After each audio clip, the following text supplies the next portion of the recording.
So today I'm stitching anchors for waffles. Yeah, and it reminded me of a storm that I once navigated when I was running a marina. And I used to think anchors were meant to stop, the storm, but they're not. That storm's still gonna come. Winds still will hit 70 miles an hour. And sometimes you just have families that show up at your dock in the middle of it. Now, I remember the one storm in particular that happened at the marina. It was that kind of weather where the reporter tells you, stay inside.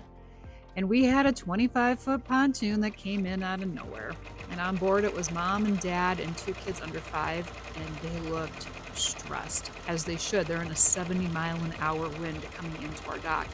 Now, normally, a boat like this, you would have no problem landing it with one person. But we had 9 guys on the dock, so this wasn't a normal storm. And as soon as that boat got close enough, we grabbed the toddlers off the boat and rushed them inside. And then inside, the girls in the store just kind of sat down with them and started coloring, just like it was a normal summer day. Mom and dad, we got them off of the dock. And meanwhile, you've got that wind howling. But that boat can't stay at the end of the dock. And if we leave it there, it becomes another emergency. So I looked at the guys on the dock and said, "Who's moving it to the slip?" And every single one of them pointed to Ryan. Um, it was kind of cool because Ryan wasn't the most tenured, but he really was the one that had the most skill, best hands on that wheel, most steady. And here's what I remember about this most is that no one argued. No one postured. There was no ego. The rest of the guys on that dock, they did the next thing. They ran into the slip and lined it, with, 3 guys on each side. And they were ready to catch that boat. Under normal circumstances, Ryan would, told them to back off and been like, "Absolutely not. Get out of there. Like I need, 6 people to help me land this boat." But that day, he accepted that help and they all stayed on the dock because had that wind grabbed them the wrong way, that boat would have ended up in the rocks. So he did that. And this is the important part that I wanted to talk about is that storms don't care about your pride.